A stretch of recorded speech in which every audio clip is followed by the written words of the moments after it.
reason we're going to see our grandsons. I mean, that's why we're going.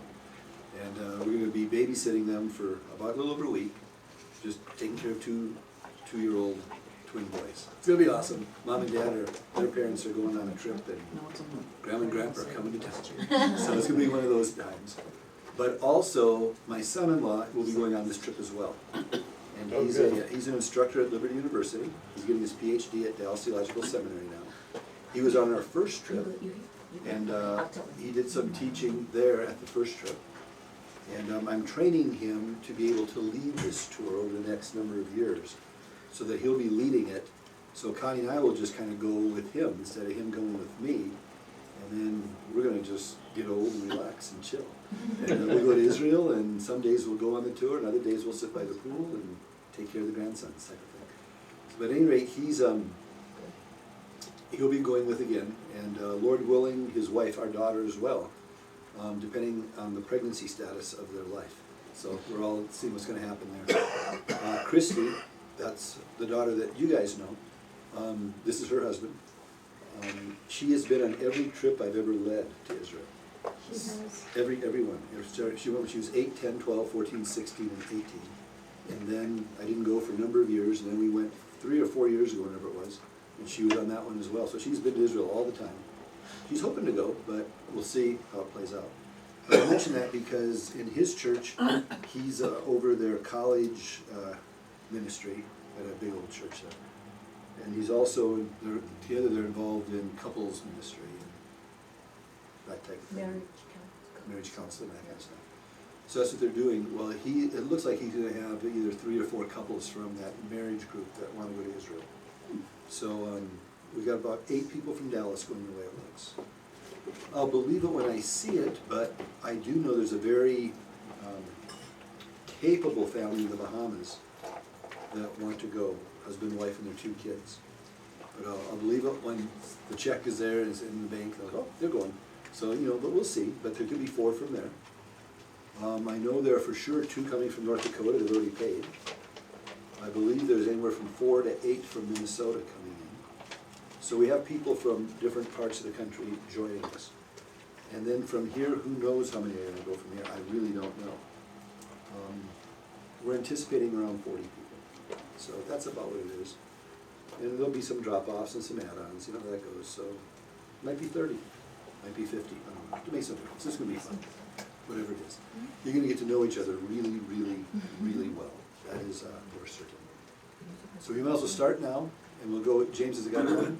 He says he's ready. Oh man, we're already on. Hey guys, welcome. Glad you're here.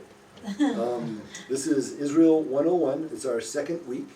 What we do in our second week is it's all about geography, and it makes the bus trip better for those of you that are here. Pay attention to this. We're going to travel a lot from place to place, and it can be just a time to sit on a bus and look at scenery, or you can know what you're seeing and the significance of where you are. That's what this class is about. And then as we go through each day, I'm going to hand out maps at the end of the class, and you're going to get an idea of where we are each day, where you're spending the night, what we're seeing the next day. Bring these maps with you, stick them in your Bible, bring them with you to Israel, and it's amazing if you get into this, what happens. You don't have to copy any of this, so I'm going to hand these out to you. But go ahead, if you want to, go ahead. I should know better. The A students are copying already, and there they go. Okay. Let's pray, we'll get started. Heavenly Father, thank you again just for being so good to us. God, what a privilege, what a joy to even consider going on a trip like this. God, we pray that you would go before us, Lord, that it would be a sweet, sweet trip, a sweet time. In Jesus' name. Amen. All right. Welcome again. We got some new folks. Glad you're here. I do want to mention to you, I say this, you'll hear this many times ad nauseum. This trip is not necessarily a safe trip. This can be a very dangerous trip. You can be kidnapped on this trip. You can be robbed on this trip. You can be murdered on this trip. You can be raped on this trip. But once we get out of Albuquerque, you'll be fine. Oh. It's just getting you from here through the airport. So once we get out of here, we're good to go. This is the dangerous spot right here. And honestly, there are more shootings in Albuquerque check this out. Want to hear something really crazy? There are more shootings in Albuquerque in 1 month than there are in Israel in 5 years. And we're scared about going to Israel. It's like, what? It's crazy. It's just crazy. Those of you that have been there, Stan, did you feel safe in Israel? I felt just at home. Isn't that crazy? Yeah, it is cool. It's just we did amazing. too. And you don't feel, there's no danger. There's all this hype from the media, but you get there and it's just, serious? Serious. Sandy? Safe. Connie? Absolutely safe. Crazy safe. We go out at night, 11 o'clock at night, wandering around. It's like, this is awesome. This is amazing. It's awesome. So get the media hype out of our heads. This is not a dangerous trip. It just isn't. Albuquerque, yes. Israel, no. It's fine. Okay. My trusty pointer. Israel. Think of this as a map of Israel. Obviously, this is the Mediterranean Sea over here. The Sea of Galilee, also known as Lake Tiberias, Lake Kinneret. The Jordan River flows down from the Sea of Galilee, goes down to the Dead Sea. The extension is going to be down here to the floor in Eilat. But this is just so you kind of see where we are. I put all the cities in green. This is just a place of reference. So you can see the 3 green cities on the west coast, 3 cities in the central part, and 3 cities on the east. So I just kind of broke them up just so you can kind of see where we're at. So these pink lines just kind of divide Israel, and if you can get that in your mind, it helps you kind of keep track of where you are in Israel and what's going on in each area. This is the #1 area. This is the coastline here. This is a beach like a California beach. In fact, it's like a California beach in that the sun is over here in the west. So it sets into the sea. We'll have some beautiful places. We're going to stay the first day in Joppa, Tel Aviv. And we take about 36, almost 40 hours of doing nothing when we get there. We just relax. It's awesome because we eat. We have some beautiful pictures of the sun setting in the Mediterranean Sea. It's beautiful. Gary, did you feel safe in Israel? Absolutely. Okay, another one. So yeah, it's just what it is. You just feel safe. So this dotted line and to the west is known as the Mediterranean Coastal Plain. It's only 3 miles from here to here, up on the Lebanon border, and it gets very wide here, up to 20, I think it's 12 miles down in the south. So this is just that coastal plain. Then the middle section, from here to here, are just known as the Central Hills. Now sometimes we'll call them the Central Mountains. They're the hills. They're Central Hills. If you're from a mountain area, these are hills. These are so small, the Appalachians look big. So it's a big difference. These are just little, like mesas almost, a lot of them. And then that's this 2 region. The 3 region is known as the Jordan Rift Valley. It's part of that great African rift. It's 4,000 miles. It goes all the way from up here in Asia all the way into Africa. It goes right through this area. So this is the Jordan Rift Valley. Very low. Everything between these 2 lines here is below sea level.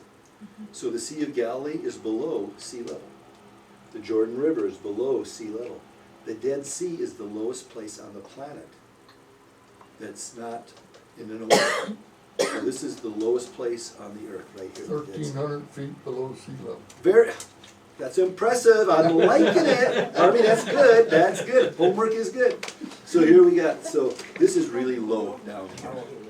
So these are the 3 main areas of Israel.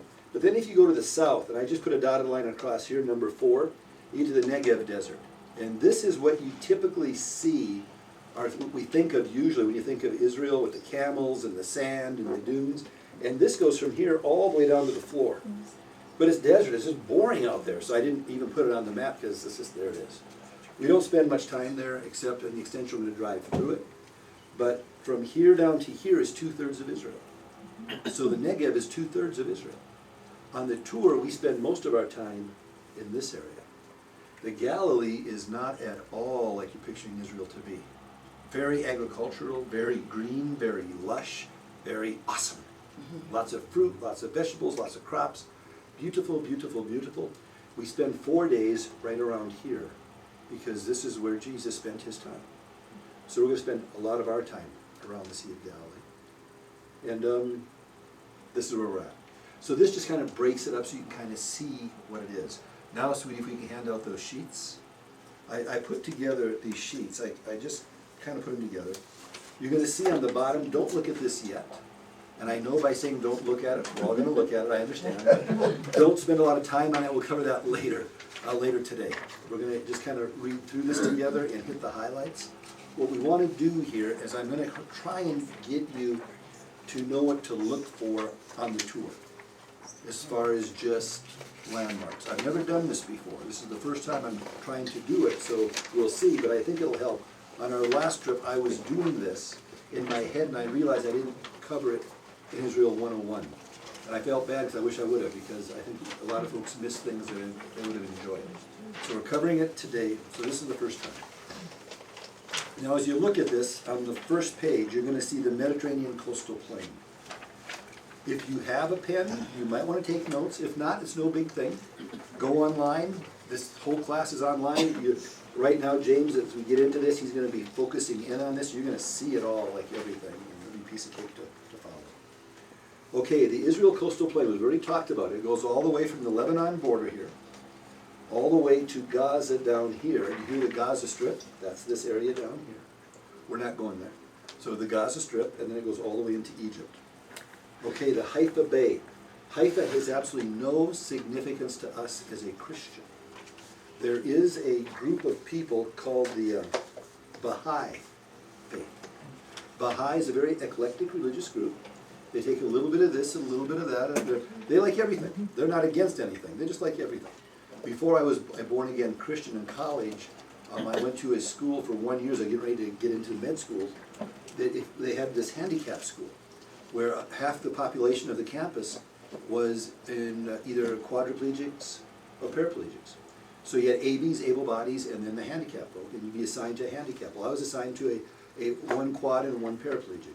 My quad had a girlfriend who was an AB, and she was of the Baha'i faith. And I came in as a unsaved Lutheran dude, and it was like, Baha'i? What is a Baha'i? So I heard a lot about it from her. And then as I got into ministry, I studied different religions. That's one of those religions. I don't agree with anything in it. But their center is in Haifa. Oh, wow. And when we go, it's worth going to see. We're here. We're going to drive on our first day. We don't go out and look at the center. We just drive through it. The reason we drive through it, it is stinking beautiful.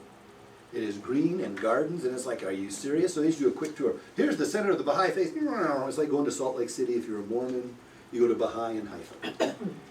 The other reason we go is this is the only little bay area on this whole border, and it's pretty. It's just pretty. So it's just a trip through. We're going to go to Mount Carmel. That's where we're going. We just swing up there to see it. That's all it is. So just be aware of that. But at any rate, here are the main 3 cities on this Mediterranean coastal plain. Like I said, Joppa is here. Joppa is about 6 miles from the largest city in Israel, Tel Aviv. When we fly in, we're going to fly in just to the east of Joppa. We'll take a bus, we'll go to Tel Aviv, we'll be right off the shore. We're across the street from the beach. We have a pool, and we have access to the public beach here in Tel Aviv. And we land around 2:30 or 3 o'clock in the afternoon. We get to the hotel, we get checked in, we have an awesome supper as the sun is setting. And we have that evening off. The next morning we don't do anything. We relax. It's Shabbat. The beach is packed with people. A lot of our folks will end up just hanging around the pool that day, taking naps, trying to get used to the jet lag. Some of the folks will jump into the water just to be in the Mediterranean Sea. I'm going to go in, so they go in. Some people, maybe if you want, you can rent a boat. You can take a little boat trip around here. You can do parasailing up here. You can play with the baka ball, I think it's called. It's like ping pong and tennis without a net, kind of combined in badminton. It's just a weird little game they all play. You'll see hundreds and hundreds of people playing at the beach, and they're very comfortable with it. So it'll be like these guys are sitting here, they'll just be playing right over here. It's just like, okay, I hope you hit that thing, because it looks like a hard ball, but they all do it and it's fine. So we'll spend that day there. We'll have just, you have a big breakfast in the morning. We're gonna eat very early because we're jet lagged. The rest of the day, you're on your own, have fun. This is a day lunch is not provided. But there's tons of shops up and down the beach where you can get just falafels and shawarma and whatever else you want, and just walk and get to, we're in Israel, this is amazing, you can do whatever you want. That evening, we have another dinner, we have a service that night. That's now everybody should be a little bit rested, your clocks are all messed up, you can be awake and excited because it's starting, and you still can't believe you're in Israel, it's just weird. We have a little service, we have a little communion service, we kind of go over the next day and have a study there, a little prayer time, a little worship time. It's nothing but fantastic all over the place. And for most of us at that point, we're going, if we went home today, it's worth it already. We haven't seen anything yet. I don't care, this is awesome. It's just weird, I can't describe it, it's fantastic. The next day, we're going to go up the coastline. We're going to go to a place called Caesarea on the sea, we'll cover that in a minute. We'll go up to Haifa, we'll go to Mount Carmel, we'll cover the significance of that next week in our Israel 101 class.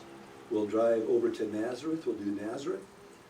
As we go by, we'll just look at Cana. There are no ruins or anything significant in Cana, so we just walk by and say, remember the first miracle? Yeah. We'll cover that, but there's not much to see. Then we'll continue on, and we'll come into, from the Horns of Hatim on the southern part here, there's a pass, it's beautiful. It's a beautiful view of the Sea of Galilee and all. We'll go over this green dot over here. This is the kibbutz we're going to stay at on this side of the Sea of Galilee. We'll be staying 4 nights in a kibbutz. Across the sea over here is the city of Tiberias, still there today. We will spend a couple of nights in Tiberias in the evenings. It's just a fun place to be. If you want to shop, those of you like to spend money on dresses and clothes and jewelry, it's a fun place to be. If that's what you want to do, it's fun. If you like ice cream, it's cool. It's just an evening thing. It's just a place to go at night when we're done. When we go to the Dead Sea, you're going to notice that right here, I've put this little together. When you see it from over here, when we're on the Masada, you'll see the Dead Sea. You're going to notice it actually looks like this. It's broken right there. And the reason it's broken, and you'll see just a little bit of water trickling down to this one over on the one side. But what's happened here is they're mining all those minerals that are all underneath this Dead Sea, and they're exporting all these minerals. And that's their #1 source of income. So the Dead Sea is getting smaller. We float in the Dead Sea, we hang out in the Dead Sea, but what a picture it is for us. Fresh water in, fresh water out. When we're at the Sea of Galilee, we've arranged to have a fish dinner there at one lunch. We do a boat ride and have a fish dinner. And we eat fish from the Sea of Galilee. They call them St. Peter's fish, but it's like a sunfish almost or something. It's very good.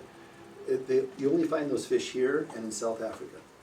So I don't know if they stock them, I don't know how they get them there, because they feed tourists like everything, unless there's just thousands of fish in there, I don't know, but there they are.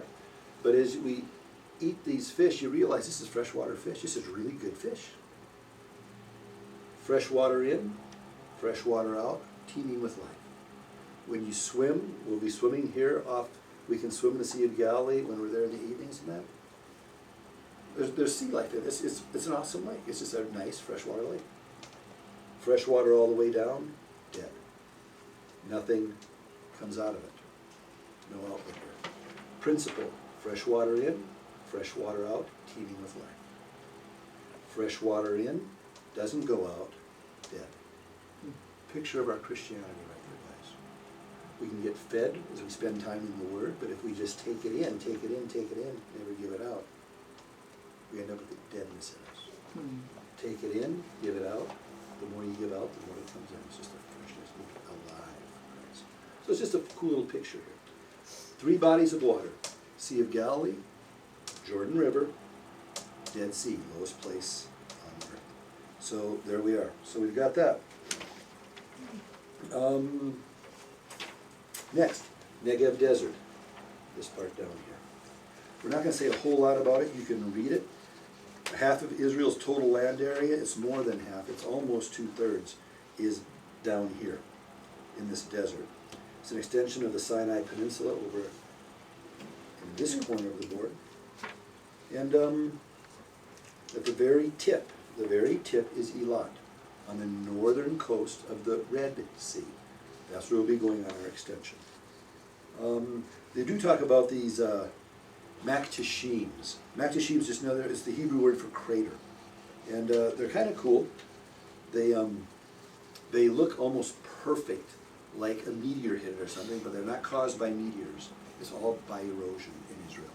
So it just looks, if you've ever been out to that meteor hit in Arizona, it looks a little bit like that, but they're a little bit smaller, but they got a lot of them. There's 3 main ones, and it's just kind of a cool distinction in Israel from erosion there. And that's really all there is, really. I've been out there, it's a desert. It's like, let's go to White Sands and just go for a walk. Well, okay. Once you've seen it, and that's the Negev. It's just very big, and it's flat, and it's dry, and it's hot. The Negev. We'll drive through it. That's what we'll do. We'll just drive through it on our way down. You get 100 miles. It's a great time to sleep. So, we've got that. Now, this area from here, these mountains, if we call them mountains or highlands, they run all the way through to here. On the eastern side over here, we have the Mount of Olives, very small. Mhm. But overall, Jerusalem, that whole area, is elevated. So it's elevated 2,500 feet. So no matter how you come up to Jerusalem, you're always going up to Jerusalem. So when you read the scriptures, you'll hear Jesus go up to Jerusalem. You'll hear people going up to Jerusalem. It doesn't mean they're going north to Jerusalem. It means they're going up in elevation. Everything goes up to Jerusalem.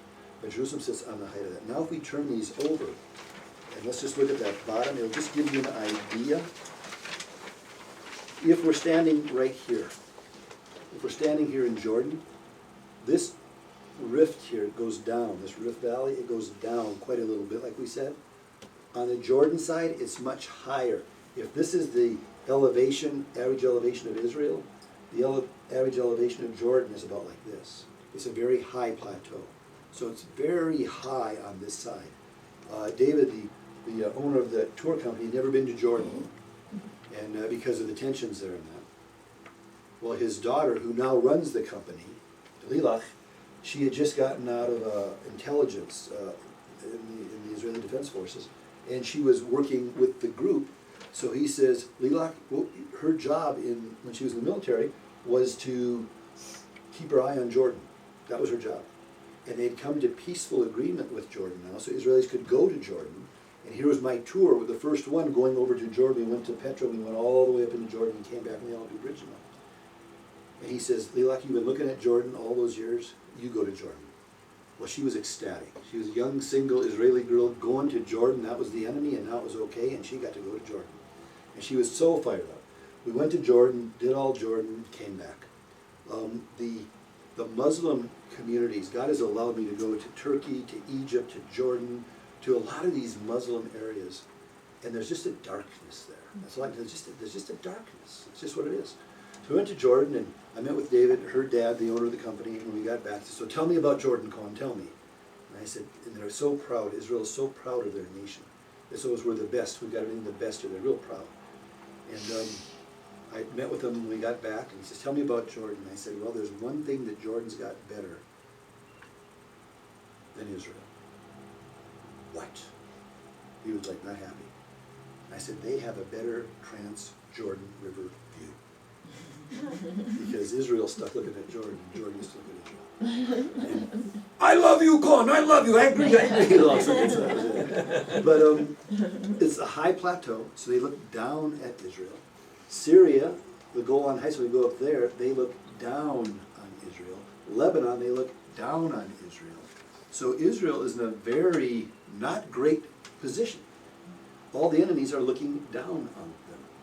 We'll get into that a whole lot in one of our classes. We do the Golan Heights and the 73 war and all the significance of that and what God did, just the miraculous thing God did there. We'll get into the 6-day war when they took over Jerusalem in 67. We'll take a look at that as we get into that. So we got just a lot of stuff to cover. But we got a year to do it, so we're going to go real slow and just do it. And we'll tell you what we're going to be studying. You can look it up, study it, do whatever you want to do, and get it all in our heads so we're good to go. So this is the whole area, Transjordan Plateau, not quite as high here. So now if we stand on the plateau in Jordan and we look towards Israel, this is what you would see.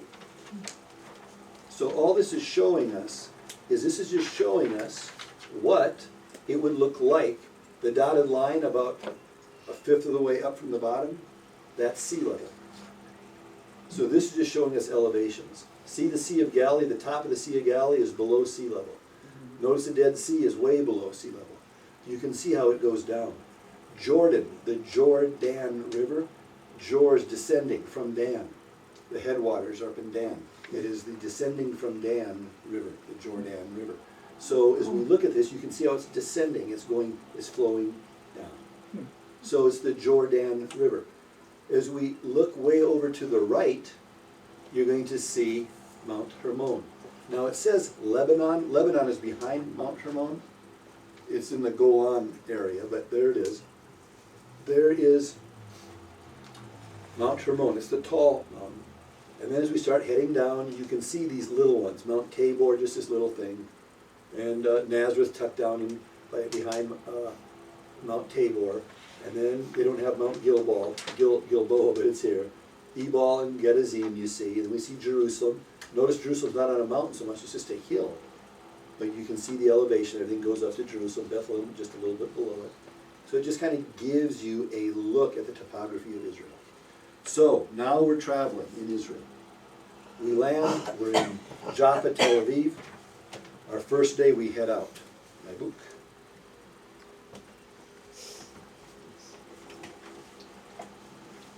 We're okay. Let's just set that over there. So we head out on our first day. We're all excited.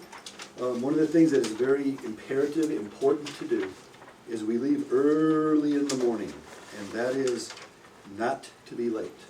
That's about the only thing that they really kind of harp on a lot, is because people pay a lot of money to get over there, and if we're late, they have to cut from what we're going to do because we're on our schedule to get back to the hotel for supper. So we don't want to be late.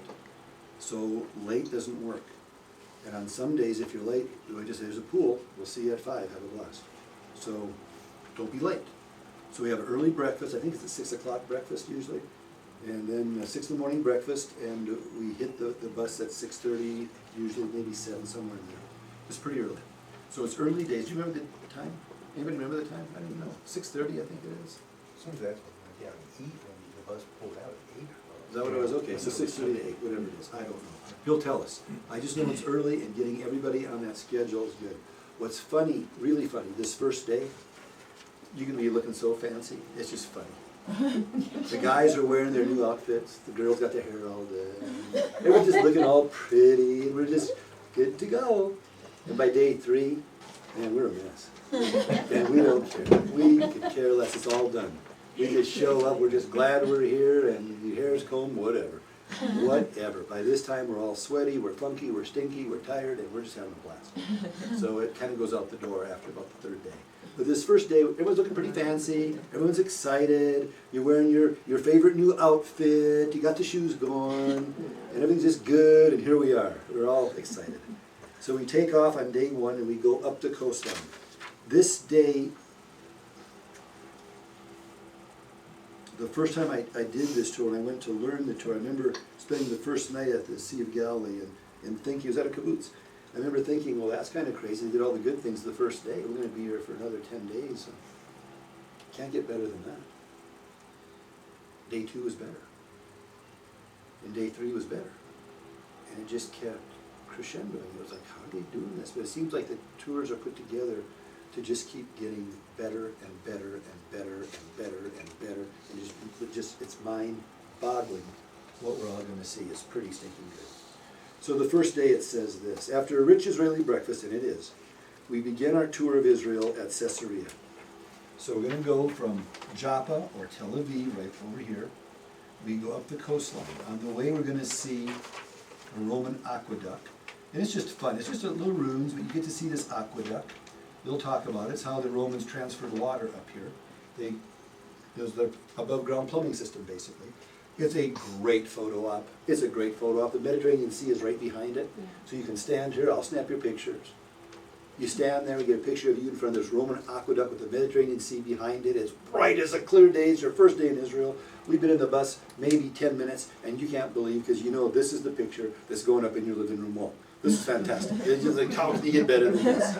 This is gonna be the first of about 2,000 pictures that are unbelievably fantastic. And they just keep getting better and better and better. Get this picture, because you'll never see it again. And that is another thing on this tour. If you see something you want, just get it. This is not a trip where you say, well, maybe we'll pick it up next time. No, you'll never see it again. If you see it, just get it. You might save, if you do see it again, you might save $3. You just spent $4,000. $3 to maybe save down the road, forget about it. If you want it, get it. And whatever it is, if you want it, get it.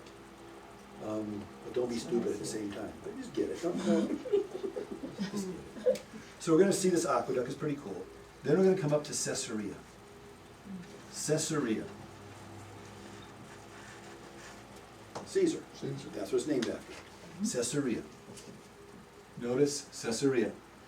It was built by Philip the Tetrarch, the son of Herod the Great. He called his Caesarea Philippi. So Caesar, it was me. This is Caesarea by the sea, by the Mediterranean Sea. This is where Pontius Pilate lived. He didn't live in Jerusalem. Once you see the Mediterranean Sea and you see Jerusalem, well, duh. I mean, Jerusalem, as far as just a place to hang, it's awesome as a Christian. It's awesome as a Jew. As a Roman, Mediterranean Sea are hot and dusty. They're out here. It's beautiful. It's beautiful. They would just go to Jerusalem when the Jews gathered to make sure there was peace and all the way to, we'll get into the Antonia Fortress, where it was and how it all looked and how it all worked later on. So Caesarea, this is the governor's place and also Herod's place. When we go to Caesarea by the sea, we're going to get a chance to tour a lot. We're going to see an outdoor amphitheater. Usually, we used to have the Bible study there, and 25 years ago when we went, they thought that was the place that Paul was when he appeared before Felix and Festus and all. Now, within the last 10 years, as they've done more excavation, they realized, whoops, our bad. It wasn't. And I keep thinking, I brought a couple hundred people over to Israel, and we say, this is where Paul was. And others say, no, he wasn't there. And I go, oh, it messed me up. We found out he's not there, but you walk over here, oh, he's there. Okay, so we just do it over there. So that's okay. It's just, they found different things. What's interesting about Caesarea is they discovered something there. It's the only evidence we have that Pontius Pilate was ever really alive, because he's not mentioned except in the scriptures. And of course, the critics say, well, we don't even have the governor right. And then they were excavating here, and they came across this tablet. There's his name on there in Latin. There it is. And they go, wait a minute. That says, The real one is in the Israeli Museum. We'll see that when we go to the Israel Museum. They have a bogus one sitting out so the weather doesn't ruin it. You see what it looks like. It's pretty cool. So that's going to be in Caesarea. As we walk through Caesarea, we walk through the ruins of Caesarea, you're going to see a place where they race the chariots. It's pretty cool. And you're going to see all that stuff. It's like, whoa. And then as we walk out, we go to a gate. And the gate is pretty interesting because we're going to study about the gate now. And the gate is really interesting because this was a Crusader Gate. It wasn't from the days of Caesarea, but it was a gate 1,000 years after, during the Crusades. But they built this gate to protect where they were staying, and from Caesarea we just walk a little ways and there it is. It's a very flat, easy walk. But when we get to the gate's amazing. The gate is about twice the size of this room. If we're looking down, you don't remember this, huh? I'm not remembering that. Cool. I'm glad you're going back again. This is awesome. As we look down at the gate, if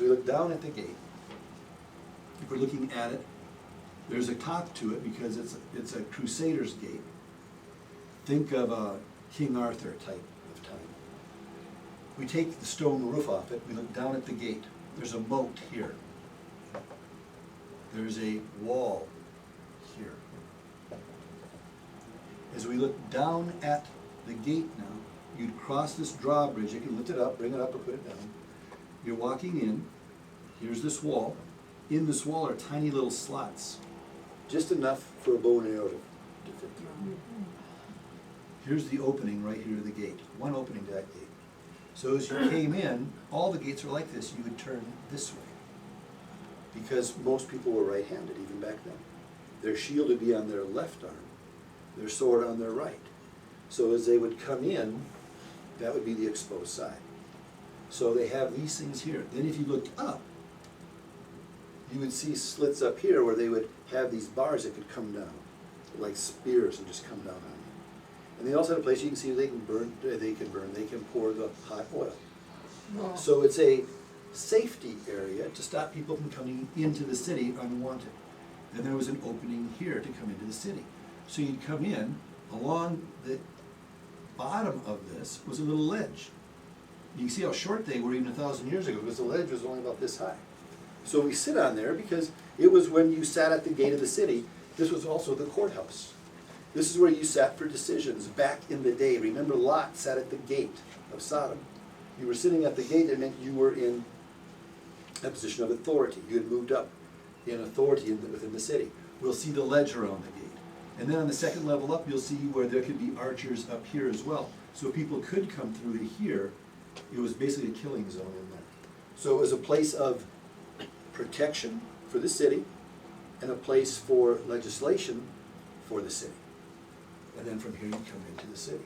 So it's just good, we'll know this, and we'll cover it again, but what's nice about this is when we see it, you get an idea, oh, this is the gate. When you go to Jerusalem, we're going to see the Ottoman gates that were built in Jerusalem from the Ottoman Empire. And you'll see those gates similar. Very similar. We see how this works. The Damascus gate, the gate that the Lord would have gone out, but below where we're standing, but he would have gone out the Damascus gate to go to Calvary. The Joppa gate, one of the main areas. The gates are called by the city they're going to. So the Damascus gate would be going up to Damascus. The Joppa gate would be going to Joppa. So it's just different gates where we were going. So there's the gate. So we're going to see the gate. So that first day before lunch, we haven't even had lunch yet. You're going to see the Roman aqueduct. We're going to see Caesarea. We're going to see a gate. Still not lunchtime, so we keep on going. We hop in. We drive through Haifa, see this beautiful Bay Area. It's beautiful. Drive through and just see a bunch of green at the Baha'i Center. And then we go to Mount Carmel. At Mount Carmel, we reenact, or we go through the scripture of 1 Kings with Elijah and the prophets of Baal. And as you're standing there and you're reading the story, you realize, well, there's the Mediterranean Sea, he's looking for the cloud. Oh, there's the little river he went down to get the water. Whoa, and it starts to hit, for me, this is where it starts to hit. This is the Bible coming alive right now. I mean, this has not changed. This is where it happened. Are you stinking kidding me? We get done with that, we walk over, we look, and then we realize, okay, Armageddon. Oh, okay, we gotta talk about that a little bit. So we talk about Armageddon a little bit. It's like, really? We hop in a bus after seeing Armageddon, time to have lunch after that. So we go down and we go to a little village, a Druze village down here. D-R-U-Z-E. Druzes are interesting breeds. We've talked about them a little bit in the past. We'll close with lunch at Druze, and we'll stop just for lunch on the first day. But we go to this little town, small little town, we get some falafels there. That's part of the, that's covered in the price. So all the breakfasts are covered, all the suppers are covered. I think 5 or 6 lunches are covered. A lot of people don't eat lunch if it's not covered. You can. A lot of opportunity to eat, but you got lots of food in the breakfast and the suppers. And a lot of folks will just grab a couple pieces of cheese and a roll and say, we're good. And then maybe grab some ice cream or something along the way as it's all done. But at any rate, this is one of our lunches. This little village, small little village, and great falafels. But as we go through, you're going to want to look for the Druze people. The Druze are a separate entity. They're not Jewish, they're not Christian, they're not Muslim. They're Druze. And they're an eclectic mix. It reminds me of, I don't know what it reminds me of. It doesn't say Baha'i, but it's not Baha'i, it's Druze. They're very loyal to the Israelis. They're not Jews, but they're very loyal to the Israelis. They are allowed to fight in the Israeli army. I mean, That's good. they're not Israelis. They're Druze. Yeah, they're just Druze. They're not even Samaritans. They're just Druze. They're looking for the Messiah still, as the Jews are. They believe the Messiah will have a miraculous birth. And this is what makes it fun and why I like to have lunch here. And you got to be careful. We don't want to be obnoxious, but it's hard not to be. It's really hard not to be. Because their belief is that the Messiah will have a miraculous birth. And the way it's going to be miraculous is the person having the baby doesn't know that they're pregnant. It just, bam, happens. But what makes it miraculous is a guy. So a guy is going to give birth to the Messiah. Bam, there it is. It's like, oh, yes, well, that's a miracle. What the Druze do is they walk around with these very baggy pants. And they've got this net down here. And it's just in case I'm the guy, you never know. Bam, we don't want Messiah hitting the floor, so you just... And that's, now you see what I'm saying? It's like, you go, serious? And they're very serious. This is their religion. So you see it, and we'll be driving, oh, there's one on the left. And all the cameras go, and there's this guy, he's just looking. And we're all, whoa, we're laughing. So we got to be calm. But get the picture. Because it's, did you see one, Gary? Yes. Yep. So am I accurate? Yep. Yep, it's there. It's there. You saw it, Sandy? Oh, yeah. You see it, Stan? Yeah. Yeah, it's there. You're going to see it. And to me, it's worthwhile. Wow. We got to eat somewhere out here. They make great falafels. They got a falafel. It's like pita bread, and then inside are chickpeas that they kind of mesh up and deep fry them. And you get these little round balls of chickpea. Is it leaven? I'm sorry? Is it leaven? You know, I don't know. It's chickpea. I wouldn't think so. I don't know. It's a chickpea that's meshed up, and then it's like, it's not cornflakes, but it kind of reminds you, if you took cornflakes and ground it up a lot, and just kind of covered them, and you like them? Sandy likes them. You like them? Sandy likes anything. You like them? I'm not sold on falafels. They're okay. I think They have another one called shawarma, which is just the meat. Shawarma's fantastic. What's a shawarma? That's better. Oh, shawarma's just cut up meat with this unbelievable great sauce with onions and tomatoes and cucumbers. And you stick that baby in there and it just goes down smooth. It's very good. But falafels and shawarmas are both good. And you gotta have a falafel if you're in Israel. And some people like them. It's for vegetarians, basically. It's definitely a vegetarian meal. It's good. I mean, you can eat a falafel and be real happy. What kind of You meat can eat is a that? shawarma. Well, it's supposed to be lamb, but they don't. They have the spigot, and they put on a bunch of, it's kind of interesting. They put on a bunch of, I don't know what it is. It's like bologna, but I don't want to say it's bologna because I don't think it is, but it's what it reminds me of on the spigot. They layer it and pack it on there real tight. And then they take lamb juice or something, lamb fat, and drip it over it, so it tastes like lamb, but it's not, but it tastes like it. And then they just shave it off real fine. Oh my word, it is really good. I don't even care what it is. It's good. It is just stinking good. So, and again, it's like when you go to any country, try the food. Try the food, eat the food, have fun. Enjoy it because it's awesome. It's just stinking awesome. So we'll go to the Druze village. We're going to have lunch there. You're going to laugh. You're not going to believe it because you're enjoying food. You've been on the trip for half a day, and you have seen more in half a day than you would have thought you'd have seen in the whole tour. It's like, this is only half a day. We just went up the coastline, and it's like amazing. Caesarea also, by the way, I didn't mention it. Remember, that was the place that Peter went for us who are non-Jews. That's very significant to us. Remember, it was a centurion that was in Caesarea that sent for Peter. He was in Joppa. Remember, Peter had the vision when he was in Joppa with the sheep coming out, the animals, rise, Peter, kill and eat and all. Then they said, Peter, our master wants you to come and talk to us. So Peter now gets the idea, I can talk to Gentiles. He goes up to Caesarea. Well, our bus trip, you're going to see how far that was now, because that's the path we're taking. And this is where Peter shared the gospel of Jesus with Gentiles for the first time. And the Spirit of God came upon them. They received the baptism of the Holy Spirit. And the Spirit of God, the church now is opened up to Gentiles here at Caesarea. We're going to be there. So it's like, whoa, we're in Caesarea. This is crazy. We're going to see that. Then we're going to go up to Mount Carmel. We're going to see that. We're going to see Armageddon. We're going to see that. We're going to the Druze village. We're going to see that. After lunch, we're going to go to Nazareth, because that's where Jesus hung out. It's one of the most boring places to be, because there are no rooms there. It's just a modern-day city, but it's like, this is where Jesus was.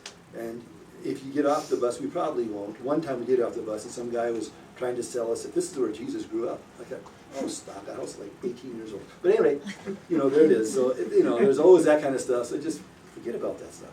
But we'll go through Nazareth, we're gonna go to a place they have over there, we can overlook the ghetto from there, and it's just kind of an interesting sight. From Nazareth, we'll see Cana, and then we'll hit over into the kibbutz in time for supper. So it's just a phenomenal, phenomenal first day, and then it really, really, really gets good. So that's our first day we covered it, we made it. So we got geography in the first day, and we're done. Guys, thank you for joining us online. Here we are. Harvey, turn around, look right in that camera, say hey to him. Hey, That's Harvey. Gary, go ahead and say hey. That's Gary. Hey, looking forward to Mary, it. stand up so you can see a little bit. There's Mary. Hi there, looking forward to it. Sandy, stand up and say hi. That's Sandy. Say hi, good. Hello. Another Sandy. Stand up and say hey, Monica. Hey, Monica. Hey, Monica, there she is. Get used to it. That's what we got. I think this is all you can see. Robin, say hi. They might see you. Hi. Hi, Robin. Go ahead, almost just in case they see you. Hello. And everybody else say hi. Hi. Hi. They're not seeing you, so just say hi. Hello. It moved. They see you. Say hi. Check them out. Say hi, everybody. Here they are. Hi. They're looking at you. Thanks for joining us, guys. Next week, 4 o'clock, we will be hitting day 2. Rachel, say hi. Over this way, James. Over this way. Get Rachel on there. There she Hi, I comes. can hardly wait. There you are. There's Rachel. There she is. God bless you guys. Look forward to it. And next week, day 2. Off we go. Okay. Oh, we've got maps here. I want to hand these maps out to you guys. Connie's got them. And what the maps show is it's Israel